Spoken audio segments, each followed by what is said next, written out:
जय मसीह की। परमेश्वर की स्तुति हो। परमेश्वर हम हमारे जीवन में कार्य करता है, हमें संभाल के रखता है। वो हमें अपने आँखों की पुतली कहता है, जैसे कि हमारे एप्पल ऑफ हमारे ऑफ आइज़, हमारे उसके आँखों की हम पुतली है।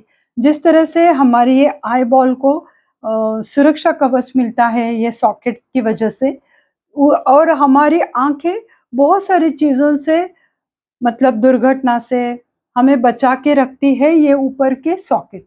तो यानी परमेश्वर कहता है कि तू मेरे आँखों की पुतली है। जिस तरह से हम हमारे आँखों की इस पुतली को सुरक्षित रखने की कोशिश करते हैं, उससे हम सँभालते हैं, उस रीति से प्रभु हमें सँभालता है। तो परमेश्वर में खुश रहो, आनंदी रहो। प्रभु सबको सबको बहुत-बहुत प्रेम करता है। आज का वचन सुनने के पहले हम प्रार्थना में जाएँगे, फिर देखते हैं वचन क्या कहता है। आइए हम प्रार्थना करते हैं। धन्यवाद देती हूँ प्रभु यीशु मसीह इस समय के लिए। प्रभु मैं धन्यवाद देती हूँ प्रभु, हर एक अंधकार की शक्ति को मैं डांटती हूँ यीशु मसीह के नाम से। हर एक शैतान के कार्य को मैं बांधती हूँ यीशु मसीह के नाम से।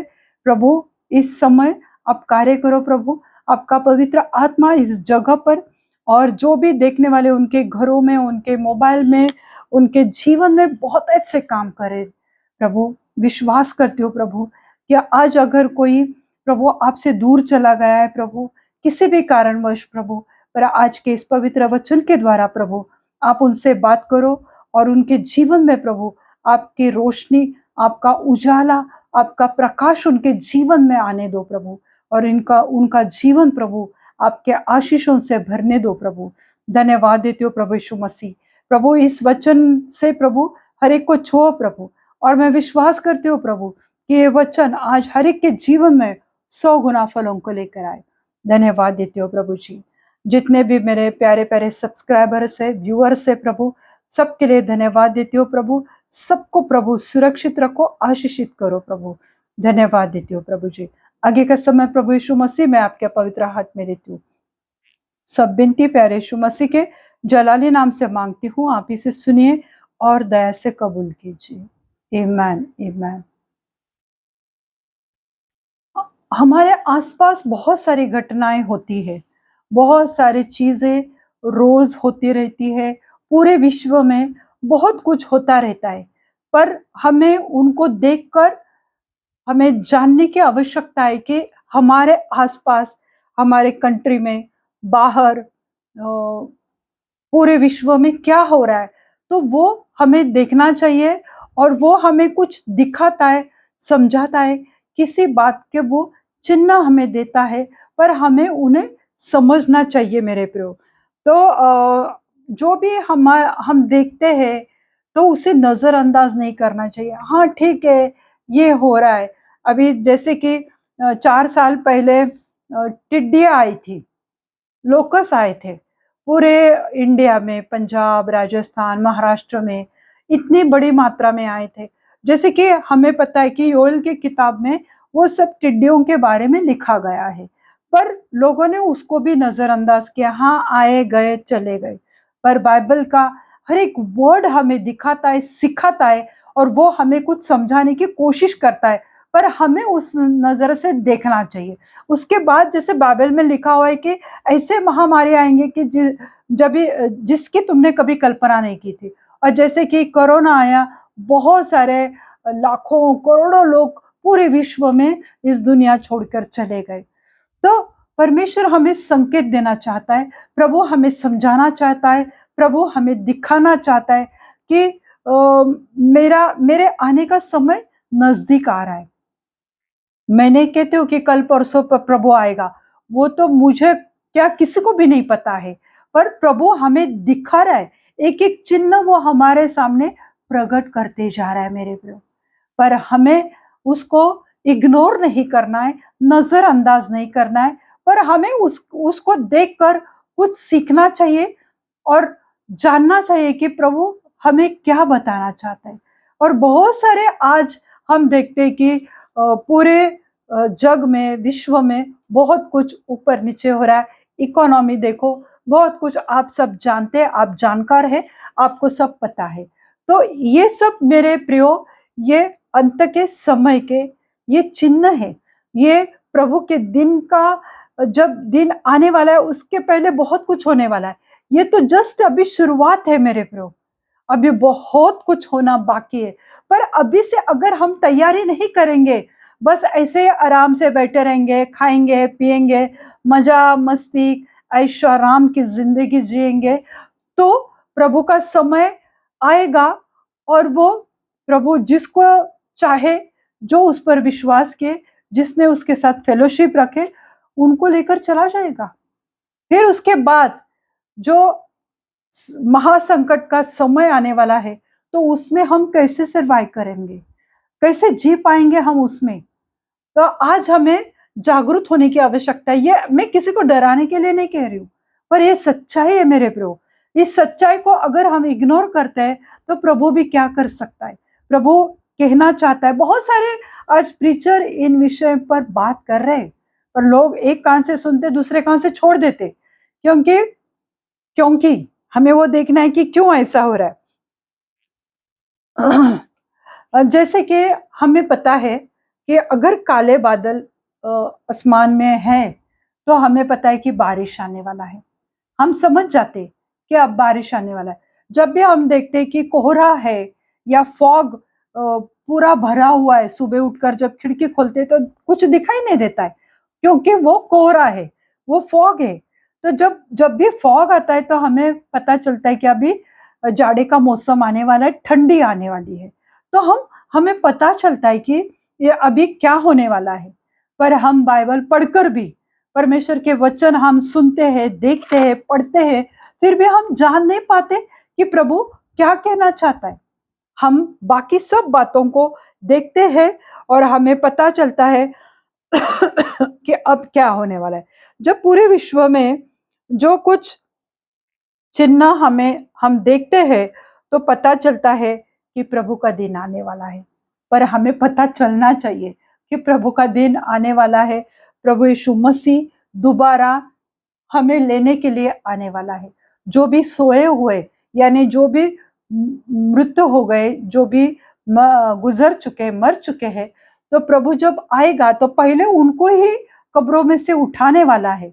और फिर जो लोग उसके सेकंड कमिंग पर, उसके दूसरे आगमन पर विश्वास करते हैं, और जिन्होंने भी तैयारी करके रखी है, जिन्होंने भी अपना समय उसे दिया है, जिन्होंने भी परमेश्वर की फेलोशिप में आनंद लिया, उसके बाइबल के वचन पढ़ने में, तो प्रभु उनको लेकर जाने वाला है।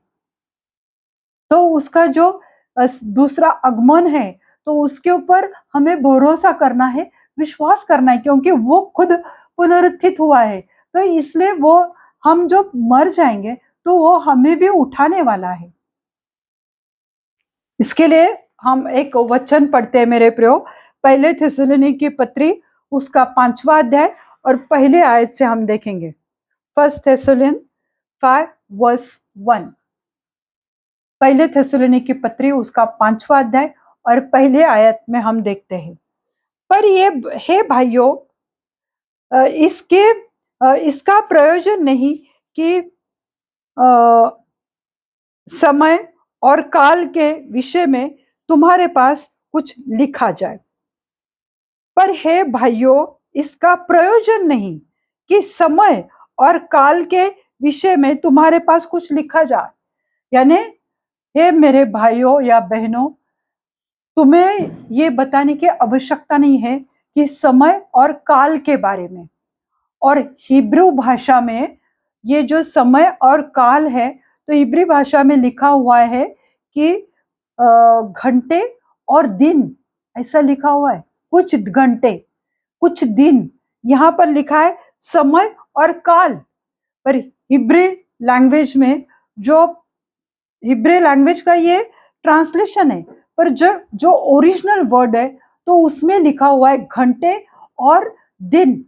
यानी पौलुस अपने मंडली को, थिस्सलुनी वालों को बता रहा है कि तुम्हें ये बताने की आवश्यकता नहीं है, ये प्रयोजन नहीं है, तुम्हें बताने की आवश्यकता नहीं है कि घंटे और कुछ दिन के विषय में तुम्हारे पास कुछ लिखा जाए।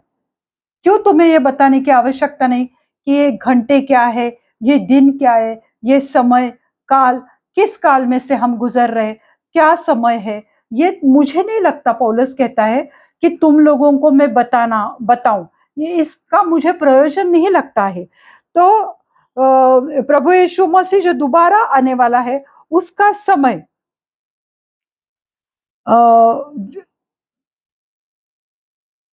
उसका समय, अगर कोई पूछता है कि कब प्रभु आने वाला है, क्योंकि लोग कभी कभी ठट्टे में उड़ाते हैं, हाँ प्रभु आने वाला है क्या, तो कब आने वाला है, अगर कोई ऐसा पूछता है तो वो व्यर्थ की बातें हैं। क्यों ये पूछने की आवश्यकता है तुम्हें, क्योंकि यह समय यीशु मसीह ने अपने चेलों को भी नहीं बताया। उसने अपने जो 12 डिसिपल्स थे, तो उनको भी उसने नहीं बताया है, प्रभु यीशु मसीह ने, कि वो दोबारा कब आने वाला है। तो अगर कोई पूछता है कि हाँ क्या, तो प्रभु यीशु मसीह कब आने वाला है, या कुछ कुछ लोग प्रोफेसिस देते, ये महीने में 2023, 24, 25, कुछ लोग प्रोफेसी दे देते, अरे किसी को भी नहीं मालूम है, तो ये पूछना तो व्यर्थ की बातें हैं ना मेरे प्रियो। तो प्रभु यीशु मसीह आना तो लोगों के लिए वो आएगा, तो लोगों के लिए, क्योंकि वो जब वो आएगा तब हर एक विश्व में हर एक लोगों के लिए वो एक बड़ा सरप्राइज, एक आश्चर्य होगा कि अरे प्रभु यीशु मसीह आया और लोगों को लेकर चला गया, रैप्चर हो गया, नीचे अभी हम बस कुछ ही लोग रह गए। पर जो प्रभु पर विश्वास करते आए ना मेरे प्रियो, उनको कोई सरप्राइज नहीं होगा, क्योंकि वो तैयारी में जुट चुके हैं और वो उसके आने का इंतजार कर रहे हैं मेरे प्रियो। और पौलुस कहता है कि मुझे प्रयोजन नहीं लगता कि तुम्हें काल और समय के बारे में मैं कुछ लिखूं, क्योंकि ये पत्री है, ये लेटर है, वो लिख रहा है। मुझे नहीं लगता कि प्रभु यीशु मसीह जब आएगा तो उसका समय काल तुम्हें बताऊं, ऐसे मुझे आवश्यकता नहीं लगती है। दूसरी आयत में लिखा है, क्यों क्यों मुझे तुम्हें बताने की जरूरत नहीं, क्योंकि तुम आप ही जानते हो कि जैसे रात को चोर आता है, वैसे ही प्रभु का दिन आने वाला है। मुझे नहीं लगता कि तुम्हें काल और समय बताने की आवश्यकता है, क्योंकि जैसे रात को, दिन को नहीं, रात को जब चोर आता है, तो चोर क्या हमें फोन करके आता है या हमारे दरवाजे पे चिट्ठी छोड़कर जाता है कि आज रात को मैं आकर तुम्हारे घर का माल, जो भी वस्तु है, मैं लूट कर चला जाऊंगा? नहीं, वो कैसे आता है? चुपके से आता है, जब लोग गहरी नींद में पड़े हैं, उन्हें कुछ समझ नहीं रहा है, वो एकदम गहरी नींद में है, तब चोर आता है, एकदम दबे पांव आता है, चुपके से आता है, और जो उसको उस घर में करना है वो करके चला जाता है। इस रीति से चोर आता है मेरे प्रियो। तो वहां पे पौलुस कहता है कि मुझे तुम्हें समय और काल बताने का प्रयोजन नहीं लगता है, उसकी जरूरत मुझे नहीं लगती है, क्योंकि तुम आप ही जानते हो, जैसे कि आप और मैं भी जानती हूँ। ये वचन हम पढ़ते हैं, बहुत सारे परमेश्वर के भविष्यद्वक्ता है या प्रीचर्स है, तो वो इन वचनों को सिखाते मेरे प्रियो। वो हमें गला फाड़ कर या चिल्ला पुकार करके वो आत्मा से और सच्चाई से हमें बताते हैं कि प्रभु का दूसरा आगमन होने वाला है, प्रभु यीशु मसीह आने वाला है। तो तुम्हें पता है, ये कोई नहीं बोल सकता कि अरे हाँ क्या, बाइबल में तो ऐसा लिखा, मुझे तो पता नहीं। हम सबने वचन पढ़े हैं, हम सबको मालूम है कि प्रभु यीशु मसीह दोबारा आने वाला है, क्योंकि जब वो बादलों पर उठाया गया तब 500 लोगों ने देखा था और उसने कहा कि मैं फिर से आऊंगा, और वो आने वाला है, जो उसके लोग हैं उनको लेकर जाने के लिए और दूसरों का न्याय करने के लिए, वो तो आने ही वाला है मेरे प्रियो। तो पौलुस कहता है कि क्योंकि तुम आप ही जानते हो, जैसे कि आप और मैं भी जानते हूं कि प्रभु यीशु मसीह आने वाला है। तो इस बात को हमें इग्नोर नहीं करना चाहिए कि हाँ आने वाला है, आएगा तब, क्योंकि बहुत सारे लोग बोलते हैं कि अरे उसको बहुत समय है, तो अभी तुमको प्रभु ने खुशियां दी है, तो एंजॉय करो, मजे करो। ऐसे बहुत सारे चर्चेस में सिखाया जाता है। आजकल तो बहुत सारे लोग बताते भी नहीं एंड टाइम के बारे में, इन बातों को इग्नोर कर देते हैं। पर ये सच्चाई है मेरे प्रियो, हमें इस बात पर गौर करना चाहिए कि पौलुस खुद बोलता है कि अरे आप ही जानते हो कि वो दोबारा आने वाला है, आपको भी पता है कि वो कैसे आएगा, जैसे चोर आता है, जैसे मत्ती की किताब 24 में भी लिखा हुआ है कि वो ऐसे चोर के जैसे आएगा और वो आकर अपने लोगों को लेकर चला जाएगा। मत्ती की किताब में भी लिखा हुआ है मेरे प्रियो। तो हमें ये सब पता है, हमने बहुत बार पढ़ा हुआ है, ये आप भी जानते हैं और मैं भी जानती हूँ, पर इस पर हम कब गौर करेंगे, कब इस वचन के अनुसार चलने की आज हम कोशिश करेंगे कि सच में प्रभु यीशु मसीह जब आएगा तब क्या मैं सोई पड़ी उसको मिलूंगी, क्या मैं रात को बैठकर प्रार्थना करने वाली या करने वाला हूं, मैं रात के समय में क्या करता हूं, क्या मैं अपना पूरा समय किसी और चीज में लगाता हूं, ये प्रभु देख रहा है मेरे प्रभु।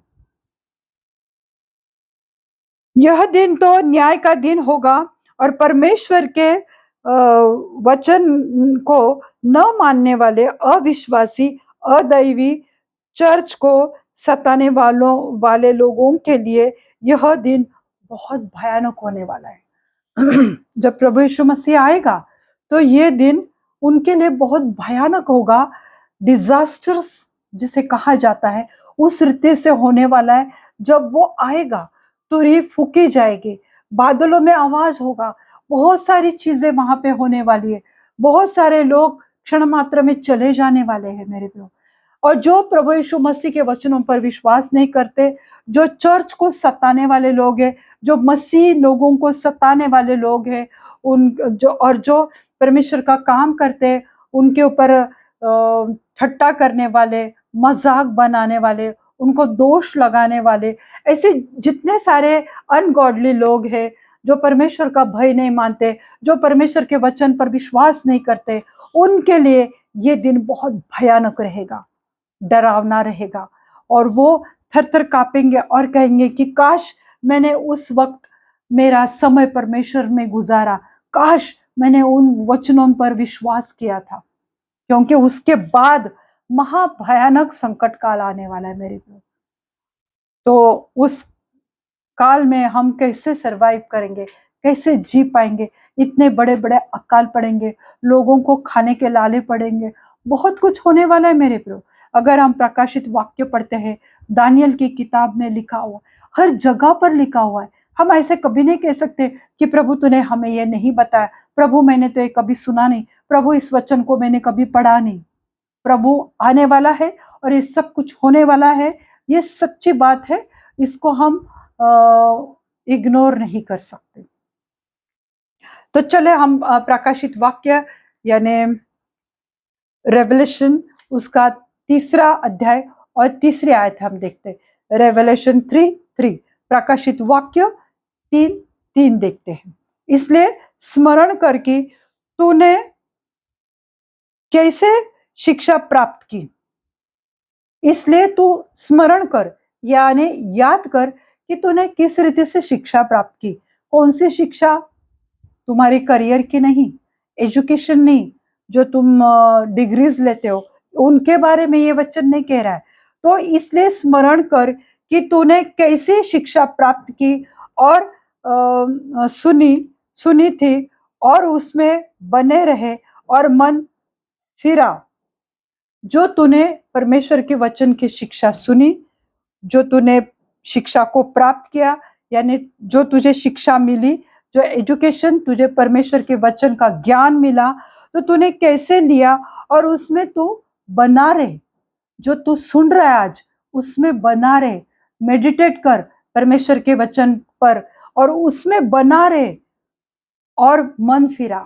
जब तुम वचन को सुनते हो तो तुम्हें परमेश्वर के तरफ अपना मन फिराना चाहिए। दुनिया की चीजों से, गलत बातों से हमें मन फिराना चाहिए। ये मैं नहीं कह रहे मेरे प्रभु, क्योंकि अगर कोई प्रीचर कहता है तो लोग उसका सबूत मांगते हैं कि हमें रेफरेंस दो, तुम ऐसा मत कहो, हमें रेफरेंस चाहिए। तो इसलिए मैं हमेशा रेफरेंस देती हूँ मेरे प्रभु। इसलिए स्मरण कर कि तूने कैसे शिक्षा प्राप्त की, कैसे तूने बाइबल का वचन पढ़ा, कैसे उसका नॉलेज विजडम तूने लिया और कैसे किस रीति से तूने सुना और उसमें बना रहे। जो तुम परमेश्वर का पवित्र कलाम सुनते हो, आज ये एंड टाइम के बारे में जो वचन हम पढ़ रहे, पहले थिस्सलुनीकी पत्री उसका 5वां अध्याय जो हम पहले वचन से देख रहे हैं मेरे प्रियो, तो वो तुम किस तरह से सुन रहे, और जब सुन रहे तो उसमें बने रहो और मन फिराओ। हमें आज मेरे प्रियो मन फिराने की आवश्यकता है। ये प्रकाशित वाक्य ये यूहन्ना ने लिखा हुआ है, जो प्रभु यीशु मसीह का चेला था, जो पतमनस के बेड पर था और वहां पे इतनी बुरी हालत में था, वो सिर्फ वहां पे पत्थर पत्थर और पत्थर ही थे। उस पर बैठकर उसने ये पूरा रेवलेशन जो प्रभु यीशु मसीह ने उसे खुद दिया था, वो पवित्र आत्मा से भरकर उसने लिखा हुआ है मेरे को। और ये प्रभु ने हमारे लिए दिया है कि ये डिजास्टर बाद में आने वाला है, तो तू अब मन फिरा। आगे लिखा है, यदि तू जागरूक न रहेगा तो मैं चोर के समान आ जाऊंगा। और अब प्रभु यीशु मसीह खुद बता रहे, जो पौलुस ने हमें बोला था कि वो दिन एक चोर के समान, जैसे रात को चोर आता है उस रीति से वो आने वाला है। और यहाँ पे खुद प्रभु यीशु मसीह कह रहा है कि मैं चोर के समान आ जाऊंगा और तू कभी न जान सकेगा कि मैं किस घड़ी तुझ पर आ पड़ूंगा। अगर तू विश्वास नहीं करता है, अगर तूने परमेश्वर के वचन को इग्नोर किया है, अपना मन नहीं फिराया है, तो ये समय ऐसे समय में आऊंगा जब तू जान नहीं पाएगा, तू गहरी नींद में है, तू कहीं क्लब में बैठा है, किसी रेस्टोरेंट में बैठे, किसी बार में बैठे, रात में तुम पूरी नशा में धुत हो और तुम्हें तुम्हारे ऊपर इस तरह से ये भयानक समय आएगा, तुम जान भी नहीं पाओगे कि प्रभु यीशु मसीह कितनी बड़ी आपत्ति लेकर तुम्हारे ऊपर आने वाला है। और ये परमेश्वर का वायदा है कि वो आएगा। तो अगर तो इसलिए तू स्मरण रख कि तू किस तरह से परमेश्वर के पवित्र वचन को तूने किस तरह से शिक्षा उसकी प्राप्त की है, किस तरह से तूने सुना और उसमें किस रीति से तुम्हें बना रहना है। इसलिए प्रभु कहता है कि अब मन फिरा, क्योंकि प्रभु चाहता है कि वो जो दिन है, प्रभु का दिन है, उसमें तुम फंसकर इस पृथ्वी पर ना रहो। इसलिए प्रभु कहता है कि मन फिरा। यदि तू जागरूक न रहेगा, अगर तू कॉन्शियस नहीं है, तू जागरूक नहीं रह रहा है, तू बस अपनी धुन में मस्त ऐश आराम कर रहा है, खुशियां मना रहे, पार्टी कर रहे। आजकल बहुत सारे पार्टीज अलग अलग तरह की होती है, कहीं बार में या और कहीं जगह रहती है पार्टी, वहां पे अगर तुम कर रहे तो जागरूक रहो, वो समय उधर व्यर्थ मत करो, मन फिराओ, जागरूक रहो। क्योंकि तुम अगर जागरूक न रहोगे तो मैं चोर के समान आऊंगा, मैं डंके के चोट पे नहीं आऊंगा, पर चोर के समान मैं आ जाऊंगा और तू कदापि न जान सकेगा, तू कभी नहीं जान पाएगा कि मैं किस घड़ी तुझ पर आ पड़ूंगा, मैं किस घड़ी, कौन से घड़ी तेरे जीवन में आऊंगा और तेरा फिर नाश हो जाएगा, ये तू जान भी नहीं पाएगा। हालेलुया। प्रभु आज हमसे ये बात कह रहा है, तब लोग गहरी नींद में सोते हैं, तब चोर आता है और सब कुछ लूट कर चला जाता है। उस रीति से प्रभु आने वाला है। तीसरी आयत में लिखा हुआ है, जब जब लोग कहते होंगे कुशल है, कुछ भय नहीं, तो उन पर एकाएक विनाश आ पड़ेगा। जो जब लोग कहते हैं कि सब कुछ कुशल मंगल है, सब कुछ अच्छा है, यानी कहीं पे लिखा है कि सब कुछ शांति से चल रहा है, कोई डर नहीं, कोई भय नहीं, ऐसा जब लोग कहेंगे तो वो कुछ भय नहीं, तो उन पर एकाएक विनाश आ पड़ेगा, जिस प्रकार गर्भवती पर पीड़ा, और वे किसी रीति से न बचेंगे। परमेश्वर का ये वायदा है मेरे प्रियो कि वो जो डिजास्टर, वो जो भयानक परिस्थिति आने वाली है, तो वो किस रीति से आने वाली है कि जब एक महिला गर्भवती होती है, यानी वो जब वो प्रेग्नेंट होती है, तो उसे पता रहता है कि मेरे पेट में मेरे गर्भ में बच्चा है। उसको ये पता है कि मेरे पेट में बच्चा है, वो महसूस कर पाती है। पर उसकी डिलीवरी कब होगी वो उसको भी नहीं पता होता है। वो जो प्रेग्नेंट लेडी रहती है, जो गर्भवती रहती है, उसे पता है, महसूस करती है, और पर उसे ये नहीं मालूम कि उसकी डिलीवरी कब होने वाली। बहुत बार डॉक्टर एक डेट देते हैं, पर वो अंदाज से देते हैं। कभी कभी उस डेट के पहले भी डिलीवरी होती है, उस डेट के बाद में भी डिलीवरी होती है। तो हमें नहीं पता होते। मेरे भी 2 बच्चे हैं, पर मुझे नहीं पता था कि डॉक्टर ने तो डेट दी है, पर मेरी डिलीवरी एग्जैक्ट कब होगी ये तो हमें नहीं मालूम रहता है। भले हमें पता है कि हमारे पेट में बच्चा है, हम उसकी केयर करते हैं, अच्छा खाना खाते हैं, पौष्टिक भोजन लेते हैं, पर डिलीवरी कब होगी उस गर्भवती स्त्री को भी नहीं पता रहता है मेरे को। न उनके घर वालों को पता होता है, न खुद डॉक्टर को भी मालूम होता है कि डिलीवरी कब होगी। सिम्टम दिखाई दे रहे, चिन्ह दिखाई दे रहे, पर कब होगी नहीं मालूम। उस रीति से आज हम चिन्ह देख रहे, पर प्रभु कब आने वाला है ये हमें नहीं मालूम है। आज लोग खा पी रहे, मस्त रह रहे, शादी कर रहे, करके दे रहे, जैसे नूह के समय में था उस रीति से आज भी चल रहा है। आज भी प्रीचर सब बोल रहे, समझा रहे, लोग सुन रहे, उस बात को कैसे ले रहे ये हमारे ऊपर है।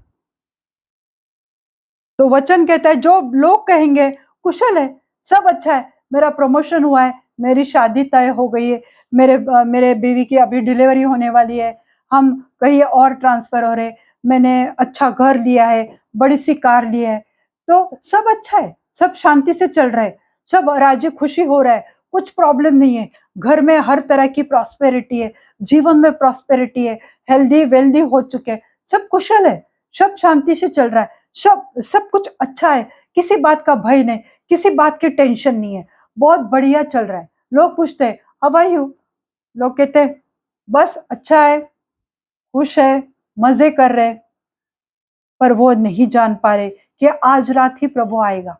कुछ पता नहीं है क्योंकि वचन पर भरोसा नहीं, वचन पढ़ते नहीं है, बाइबल पढ़ते नहीं है, प्रार्थना में समय नहीं देते, खुद की तैयारी नहीं कर रहे, तैयारी कर रहे तो बस अपनी डिग्री लेने की, एक के बाद एक डिग्री लो, अच्छा करियर बनाओ, अच्छी बीवी, अच्छे बच्चे, अच्छा घर, अच्छा मकान, ये तो सबको चाहिए। प्रभु ये आशीष तुम्हें दे रहा है, पर उन आशीषों के साथ प्रभु को पकड़ के रहना चाहिए, प्रभु के साथ अच्छा रिश्ता होना चाहिए, उसके साथ फेलोशिप होनी चाहिए।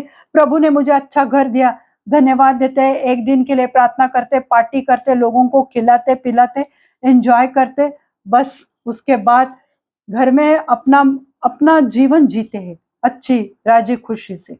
कब उनके जीवन में परेशानी आएंगी, दुख आएंगे, बीमारी आएंगी, डिजास्टर्स आएंगे, पता नहीं है। तो प्रभु क्या कहता है कि जब लोग कहते हैं कि कुशल है, कुछ भय नहीं है, तो उन पर एकाएक अचानक सडनली विनाश आ पड़ेगा। जैसे कि हमें पता है, हमने हम लोगों को भी पता है, बाइबल में भी लिखा हुआ है, कौन रे तो कि किस रीति से अचानक जीवन में परेशानी आई और किस रीति से उनके घर, बच्चे सब एक साथ चले गए योब के जीवन में।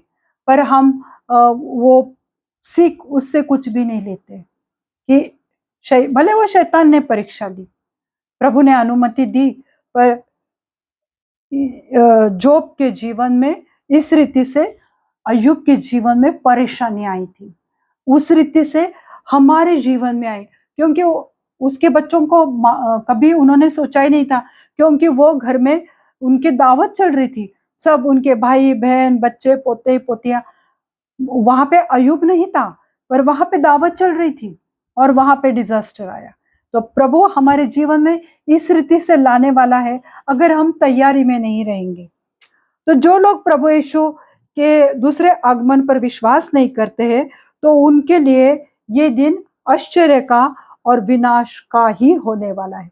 वो बोलेंगे कि अरे ये कैसा हुआ, हमें कैसे नहीं पता चला, अचानक से मेरी बीवी गई, मेरे बच्चे नहीं दिखाई दे रहे, और वो उधर के उधर ही रहेंगे।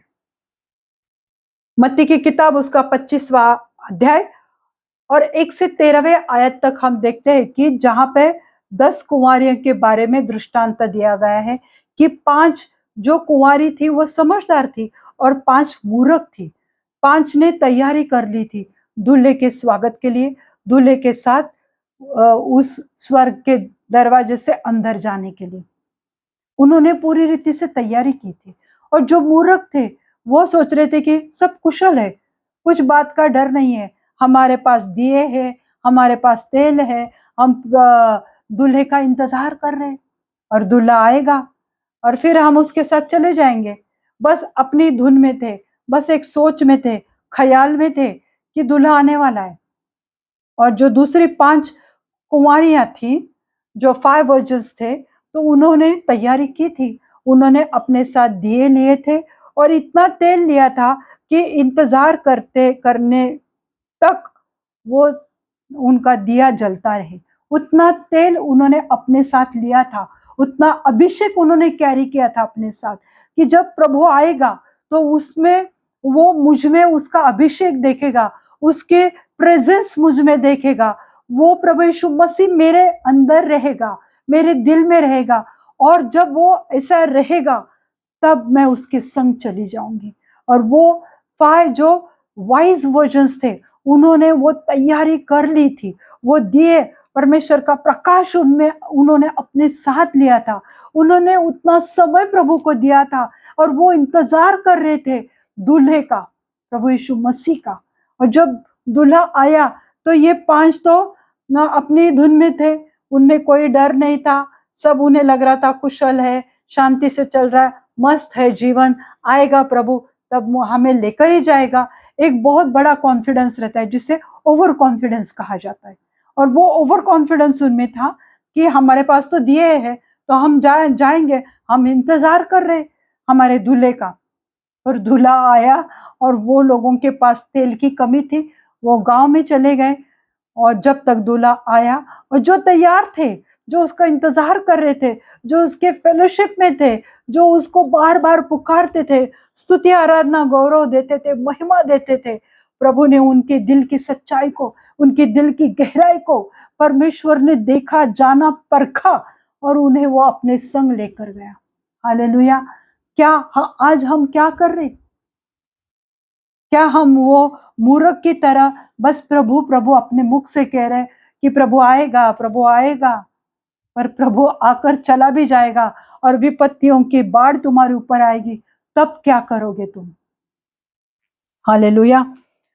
तो इस रीति से लोगों को अपनी चीजों में लोग व्यस्त रहेंगे, अपने करियर में, अपने सब घर गृहस्थी उसमें ही व्यस्त रहेंगे। परमेश्वर से कोई रिश्ता नहीं, कोई तैयारी नहीं, और सोचते ही रहेंगे और सब शांत है, कुशल है, अभी प्रभु को आने में काफी समय है।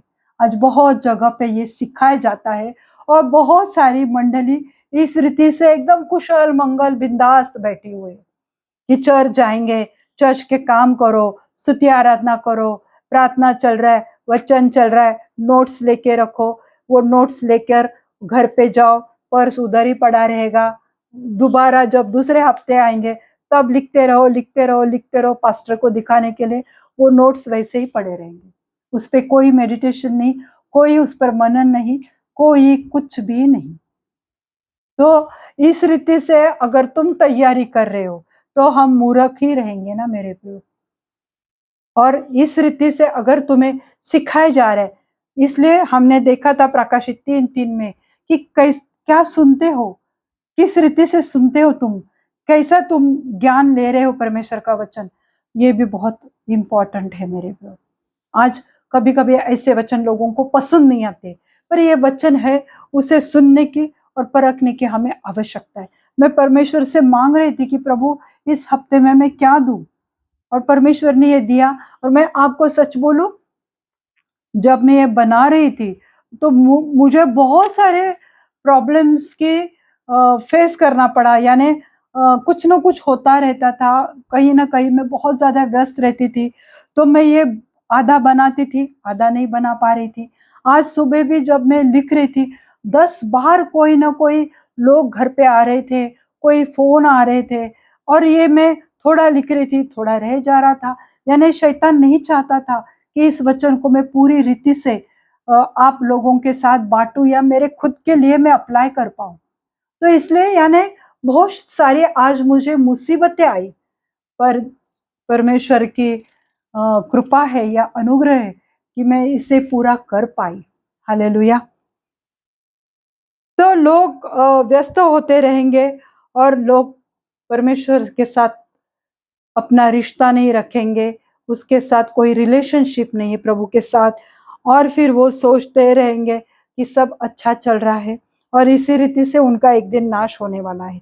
जब सोते रहेंगे, खाते पीते रहेंगे, कब उनका विनाश होगा उन्हें पता नहीं चलेगा।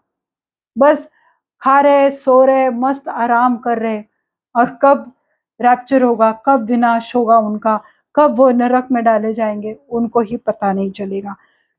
जैसे एक गर्भवती स्त्री के बारे में हमने वो वचन में देखा, और वो मुझे भी नहीं मालूम था कि मेरी डिलीवरी कब होने वाली। उस रीति से प्रभु का आगमन कब होगा किसी को भी नहीं पता है प्रभु मेरे प्रियो। जब वे मौज मस्ती करेंगे, खुशियां मना रहे, जब उन्होंने सोचा भी नहीं था, उस समय प्रभु यीशु मसीह आएगा। पर दैवी व्यक्ति उस वक्त जब प्रभु यीशु मसीह आएगा, जब तुरही फूकी जाएगी, वो आनंद से भर जाएंगे। हे मेरे जीवित सच्चे खुदा, आज तो आ रहा है मुझे लेने के लिए। जो कब्र में है वो भी कब्र खुल जाएंगे, और वो परमेश्वर की महिमा करेंगे कि हमारे पूरे जीवन में प्रभु हमने बस तुम्हारा इंतजार किया, और आज तो आसमान में बादलों पे बैठ के मुझे लेने के लिए आ रहा है। मैं जो पापी, तूने मेरे जीवन को संवारा, और वो सब परमेश्वर की महिमा से भर जाएंगे, और वो लोग आनंदी होंगे क्योंकि उसने तैयारी की। एक दैवी गॉडली पर्सन ने, जो दैवी व्यक्ति है, वो स्त्री है, पुरुष है, बाल बच्चे है, बूढ़े है, बुजुर्ग है, जिन्होंने भी परमेश्वर की तैयारी की, तो वो खुश होंगे।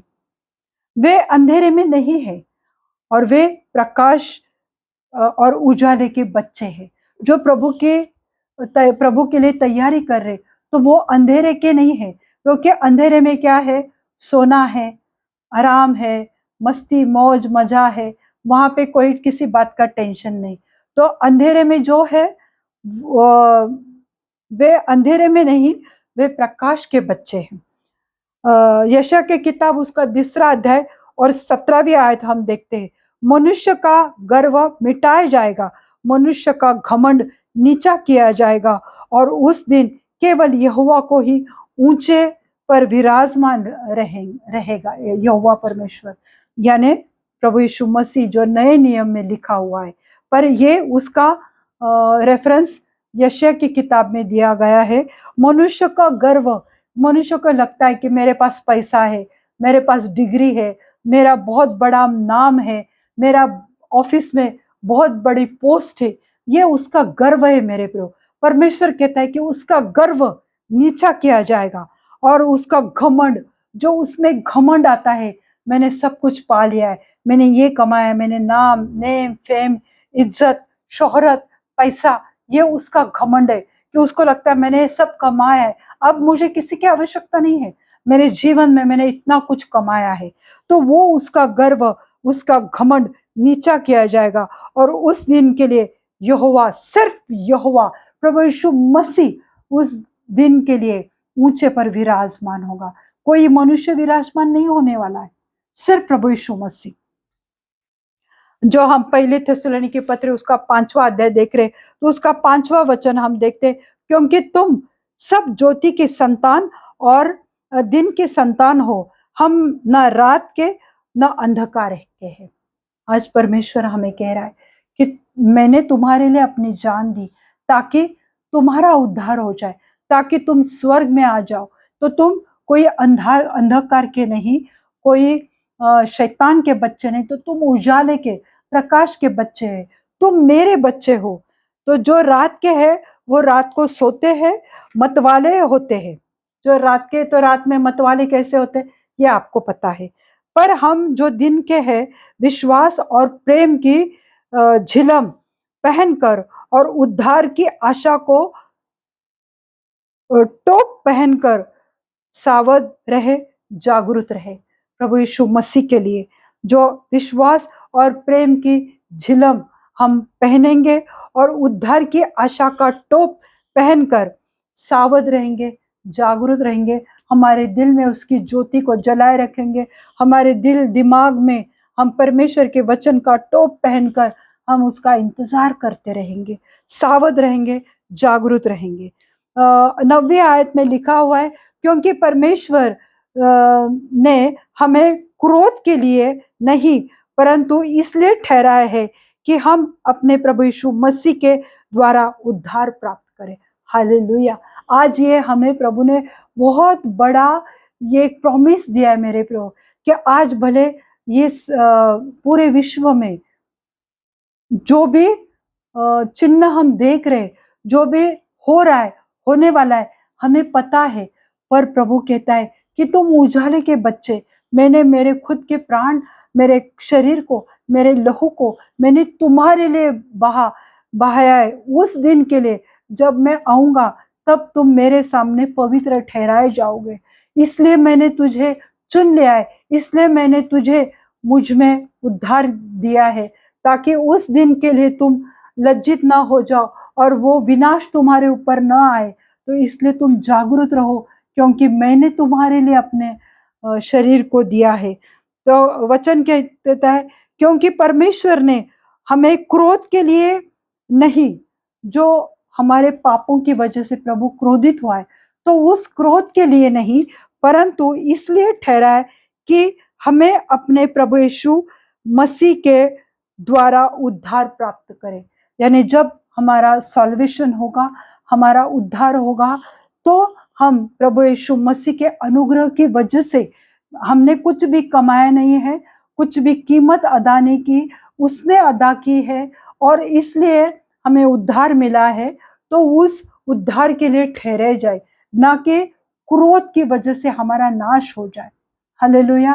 तो प्रभु कहते हैं कि मन फिराओ, जागरूक रहो, तैयार रहो, अपने दिल दिए जला के रखो, मेरा इंतजार करो कि मैं तुम्हारे लिए आ रहा हूं, क्योंकि मैंने मेरा खून तुम्हारे लिए बहा है। इसलिए नहीं कि क्रोध की वजह से तुम्हारा सर्वनाश हो जाए। मैं चाहता हूं, पिता चाहता है कि हमारा नाश ना हो जाए, इसलिए पिता ने अपने इकलौते पुत्र को हमारे लिए दिए।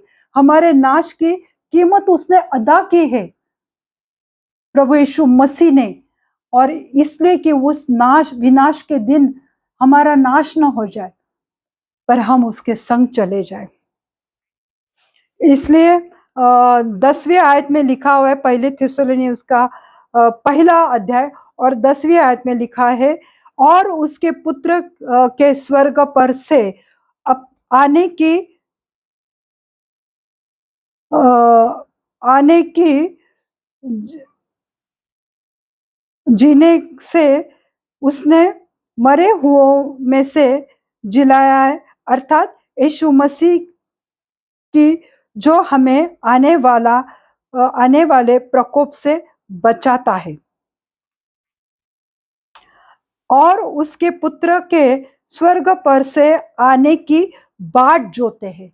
जो परमेश्वर, हमें पता है कि प्रभु यीशु मसीह आने वाला है, और जो उसके आने की बाट जोते हैं, उसका इंतजार कर रहे हैं। यहाँ पे लिखा हुआ है, और उसके पुत्र के स्वर्ग से आने की बाट जोते हैं। हमें पता है वो स्वर्ग से ही आने वाला है, जो उसकी बाट जोते रहे, जिसे उसने मरे हुओं में से जिलाया।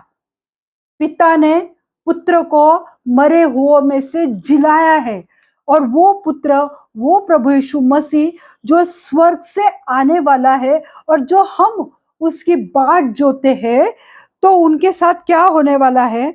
उसको जिलाया, अर्थात यीशु मसीह की जो हमें आने वाले प्रकोप से बचाता है।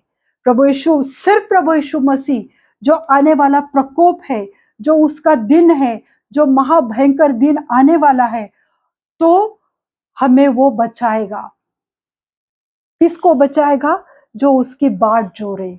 तो मेरे प्रियो, आज जाग जाओ।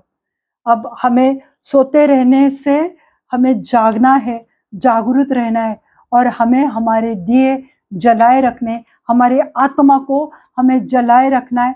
उसकी संगति में, उसके साथ हमें रिलेशन में हमें रहना है, फेलोशिप करना है। तो वो जब आएगा तो हमें याद करेगा और उस विनाश, उस प्रकोप से हमें वो बचा के रखेगा। मैं विश्वास करती हूँ कि आज इस वचन के द्वारा प्रभु ने आपसे बात की है और आपको एक बहुत बड़ी उम्मीद, आशा दी है कि वो उस विनाश के दिन हमें बचाएगा। क्रोध करने के लिए नहीं, पर उस क्रोध से हमें बचाएगा। Hallelujah. God bless you all. हम प्रार्थना करेंगे। धन्यवाद, धन्यवाद, धन्यवाद देती हूँ प्रभु जी इस समय के लिए। प्रभु यीशु मसीह में धन्यवाद देती हूँ प्रभु। सच में प्रभु, आपने हमें दिखाया कि वो दिन तो आने ही वाला है, पर हमें किस रीति से तैयारी करनी है, किस रीति से प्रभु आप हमें बचाने वाले हैं। प्रभु, आपके हर एक बाइबल के वचन में सब कुछ लिखा हुआ है प्रभु जी। आज आप हर एक के जीवन में कार्य करो मेरे जीवित खुदा। हम सबके जीवन में कार्य करो प्रभु। जो कहते हैं कि कुशल है, किस बात का टेंशन नहीं, कोई भय नहीं, आज प्रभु ऐसे लोगों को जगाओ मेरे जीवित परमेश्वर। वो दिन एक चोर के समान आएगा और वो उनके जीवन की चोरी, उनके आत्मा की चोरी ना हो जाए, उन पर कोई विनाश ना आने पाए प्रभु। इसलिए प्रभु, आपने हमें पहले थेसलोनिकी पत्री उसका पहला अध्याय और 10वीं आयत में आपने हमें बहुत बड़ा प्रॉमिस दिया है प्रभु, कि आपके पुत्र के द्वारा जिसे आपने जलाया प्रभु जी, और जीवित प्रभु यीशु मसीह हमें उस प्रकोप से बचाएगा। हालेलुया। प्रभु, इस वचन के लिए मैं धन्यवाद देती हूँ प्रभु। आज हमारे पास बहुत बड़ी आशा है, उम्मीद है, विश्वास है प्रभु। उस प्रकोप के दिन को प्रभु आप हमें बचाएंगे प्रभु जी।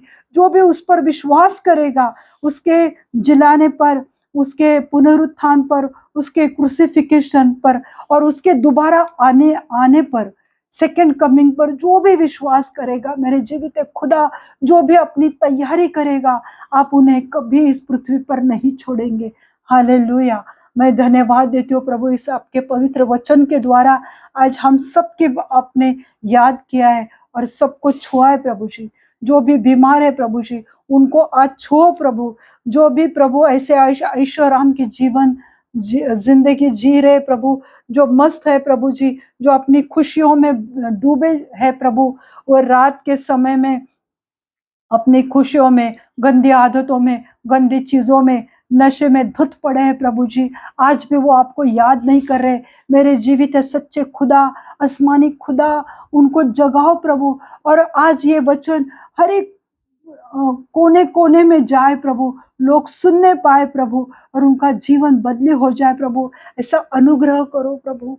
शैतान प्रभु आपके पवित्र वचन को चुराना चाहता है, पर मैं उस शैतान को मैं डांटती हूं यीशु मसीह के नाम से।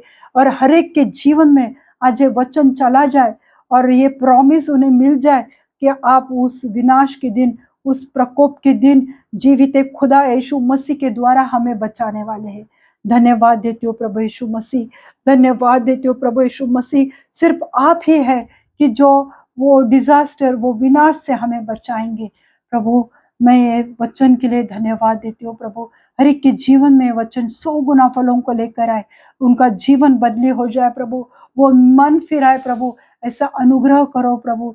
जो भी बीमारी से जूझ रहे प्रभु, एड्स, कैंसर, ट्यूमर और बड़ी बड़ी बीमारियों से उन्हें छुड़ाओ प्रभु। उन्हें पूरी रीति से चंगाई से भर दो प्रभु। जो भी एथराइटिस के पेशेंट है प्रभु, हाथ में दर्द, शोल्डर पेन, टेनिस एल्बो, रीढ़ के हड्डी का दर्द, घुटने का दर्द, पैर का दर्द, काल्फ का दर्द प्रभु, हर एक दर्द को मैं डांटती हूँ यीशु मसीह के नाम से प्रभु। चली जाए इसी वक्त उनके जीवन से, उनके हाथ के दर्द, उनके जो भी हाथों में अकड़न है, पैरों में जकड़न है वो सब रिलीज हो जाए यीशु मसीह के नाम से प्रभु जी। उन्हें पूरी रीति से चंगाई से भर दो प्रभु जी। यूरिक एसिड के प्रॉब्लम को खत्म कर दो यीशु मसीह के नाम से। किडनी की समस्या को निकाल दो, उनकी किडनी नई बना दो यीशु मसीह के नाम से। प्रभु जी मैं प्रार्थना करती हूँ, जो भी शराब की लत है, सिगरेट, गुटखा, उसके द्वारा जिनको भी कैंसर हुआ है प्रभु जी, वो सब कैंसर, वो सब गंदी आदतें चली जाए उनके जीवन से यीशु मसीह के नाम से मैं प्रार्थना करती हूँ। प्रभु यीशु मसीह मैं प्रार्थना करती हूँ, आज सच्चे मन से प्रार्थना करती हूँ, लोगों को बाइबल पढ़ने की इच्छा दो प्रभु। आपके पवित्र वचन के द्वारा ही हमारा उद्धार है प्रभु। उन्हें बाइबल पढ़ने की इच्छा दो प्रभु, उनके घरों में बाइबल आने दो मेरे जीवित परमेश्वर। हालेलुया। प्रभु जी मैं प्रार्थना करती हूँ प्रभु यीशु मसीह, जिनके भी हेयर फॉल की समस्या है, वो हेयर फॉल की समस्या चली जाए यीशु मसीह के नाम से प्रभु। वहां पे 1000 गुना बाल आ जाए यीशु मसीह के नाम से मैं प्रार्थना करती हूँ प्रभु। प्रभु यीशु मसीह मैं प्रार्थना करती हूँ प्रभु जी, ये आपका कार्य है प्रभु, और इसमें सक्सेस लाने वाले, सफलता लाने वाले आप ही परमेश्वर हो प्रभु जी। आप सब कुछ देख रहे प्रभु जी, सब कुछ जान रहे प्रभु जी, आप कार्य करो प्रभु जी। स्किन इन्फेक्शन चला जाए यीशु मसीह के नाम से प्रभु। प्रभु यीशु मसीह मैं प्रार्थना करती हूँ, जो भी नौजवान अपने लिए लाइफ पार्टनर के लिए सोच रहे, मांग रहे प्रभु, उन्हें आपके पवित्र भंडार से प्रभु अच्छे धर्मी लाइफ पार्टनर से आशीषित करो प्रभु। उनके जीवन में प्रभु आप हर एक आशीष को मैं रिलीज करती हूँ यीशु मसीह के नाम से प्रभु। प्रभु यीशु मसीह, जिनको बच्चे नहीं प्रभु, उनके लिए प्रार्थना करती हूँ प्रभु कि उन्हें अच्छे हेल्दी तंदुरुस्त बच्चों से आशीषित करो प्रभु। जो भी कर्जे की समस्या है उनके जीवन से चली जाए यीशु मसीह के नाम से। उनमें विश्वास में बरकरार रखो मेरे जीवित परमेश्वर। धन्यवाद देती हूँ प्रभु जी, धन्यवाद देती हूँ। आगे का समय प्रभु यीशु मसीह मैं आपके पवित्र हाथ में देती हूँ। सब विनती प्यारे यीशु मसीह के जलाली नाम से मांगती हूँ, आप इसे सुनिए और दया से कबूल कीजिए। आमीन।